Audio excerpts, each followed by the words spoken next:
question is, how can we translate Gita, the philosophy of Krishna, into augmenting business in India?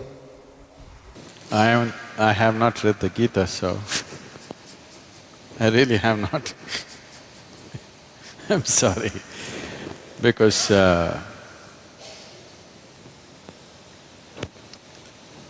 for me, my own vision has never failed me. So I always kept away from all scriptures because I didn't want to clutter myself with something or the other. The only thing that I learned and I continue to do is, if I look at something, if I look at a person, I know their past, present and future. That is the level of attention I'm paying to them. I don't look at like this. When I look at it completely, with all that I have.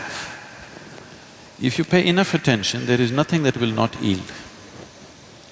So I never had any reason or need to go looking for scriptures or something. With all respect and regard for them, it is not that I'm averse to it, it's just that I've not had the time. How this whole process started is, when I was very young, I realized that I just don't know anything. See, if you realize that you do not know, if it's a full-scale realization that you do not know anything, paying attention will be natural, because you know everything. You know this guy, you know this. There are assumptions and assumptions and assumptions. Well, I've used it in a different way, but even if you're doing business, even if it's for business purposes, the only reason why one human being seems to be… all the opportunities seems to be going in his direction and not other people is simply because he's able to see and other people are not able to see. It's not that it's not there for others. One is able to see and others are not able to see. So essentially, a leader means that you're able to see something that others are not able to see. So, attention without intention, simply being attentive, that's what we were trying to do in the afternoon. Not paying attention to something, just practicing attention, a very heightened level of attention where an unfocused attention, but when you focus it on something, just about anything has to yield, there is no other way to that attention. So, I always focused on enhancing and sharpening my attention, never on retention, because what you gather is not you.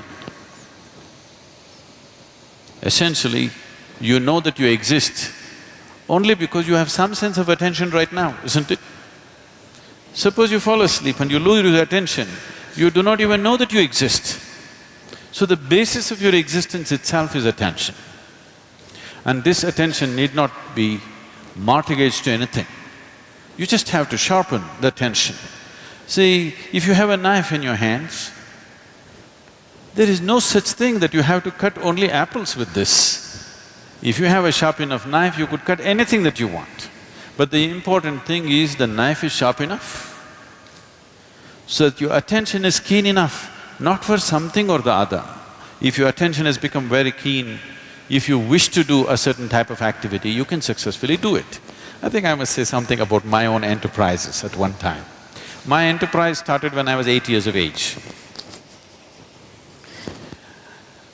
Because of a strange kind of pride in me, I never ever took a single rupee as a pocket money from my parents. I started making money when I was 6, 7 years of age. By 8, I was quite an accomplished entrepreneur. Simple things. Even today I'm known in Mysore because I caught snakes in everybody's houses. If I caught a snake, they gave me 25 rupees. In 1960s, 25 rupees is $1 million for a 7-year-old, 8-year-old kid. I was just on top of the world. So there is a food research institute, CFTRI. Every Saturday afternoon I went there, I caught 4 or 5 snakes. They measured it. I have to show it to like this. If it's over 3 feet, I get 50 rupees. Less than 3 feet, I get 25 rupees. On an afternoon, I would make 100, 150 rupees. I don't know if you can imagine, 150 rupees for an 8–10-year-old kid in 1960s or 70s was like $1 million today. It was big. And I went to so many things, just about anything that came my way. I should tell you a little enterprise that I did which grew into a big business. After my university, where I learned nothing, but I passed. The only thing was, by then I had crisscrossed India on my motorcycle, and I suddenly realized when I went to the borders of India, they asked me for something other than my driving license. I did not even know that there was a passport. See, it's not like today. Today every child, maybe 3-year-old, 4-year-old kid knows he has to have a passport. I'm in my 20s, but I do not know that I need a passport. I went to the border and then they said, "Where is your passport?" I said, "What? I have a driving license." They said, "No, you need a passport." Then I turned back from Nepal border and came back on my motorcycle. So my only dream was, I'm going to just ride across the world. So I wanted to do something, I started kind of farming, commercial farming. I was making money. I thought I will do for 2 years and leave. But in the meantime, my entrepreneurship took off in so many different ways. Like this I went about. And then there was an industry coming up close by, they wanted to build a water treatment plant. I happened to know the person who was running the industry. I just went there and I wanted to meet him. I was sitting in his office, they were discussing something about a water treatment plant. I just heard this and they were looking at the drawings and stuff. Then I asked him, "Can I apply? Can I do this? Because it is close to my farm, can I do this?" He said, "No, this is very complex, there are some experts from Mumbai and Bangalore who will come and do it, you cannot do it." I said, "Give me a chance, let me see." I took the file from him, I went and read through everything. Then I went back to him after 3 days and said, "I can do this." He said, "Don't you do this, you're my friend. I don't want to do this." "No, just let me give a tender." So those days, there was something called as Navakarnataka bookstalls. They were selling only the Russian books. You used to get big literature books, you can get Lev Tolstoy's War and Peace for 2 rupees and engineering books for 1 rupee, 2 rupees, all hardbound books. I bought 10 books about water treatment plant, sat down in my farm and poured through this day and night. I made my own new design. I went there and I gave a tender for 1.76 lakhs. Mind you, this is 70s. And the closest tender was 32 lakhs. The highest tender was over 60 lakhs. He looked at this and said, "You are funny. You're not going to do this." I said, "No, I can do it." He said, "No way you can do it. Look at this, the nearest tender is 32 lakhs and you're saying 1.76 lakhs. How will you do it?" I said, "Give me 1 more day." I went back again and poured through the books. I said, "I'll do it." Then he said, "It's 90 days, you must finish this and it must work. If it doesn't work, at your own cost, you must remove it, clean the site and go, and I will not give you a rupee of advance." I again went and poured through the books. I said, "I can do it." I completed this in a little over 70 days. I did this in 90+thousand rupees. In one shot, I made 80,000 rupees, just like that. People thought this is a hit. There my construction industry started. Raja Ramanna was coming for RMP plant. He's just coming in a helicopter to see where the site is.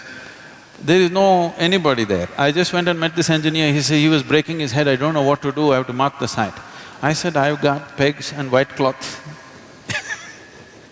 I will just go and mark the site for you." I marked it, they paid me 38,000 rupees for a 15-minute job. I went on my motorcycle and just fixed it myself. Like this, my enterprise started and we grew into a major construction company. We were going very big, but then I got enlightened, so I gave up.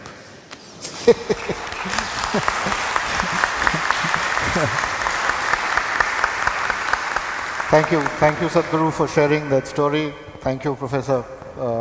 We kind of absolutely run out of time, otherwise we could have continued for another half an hour at least. Thank you for being an attentive audience.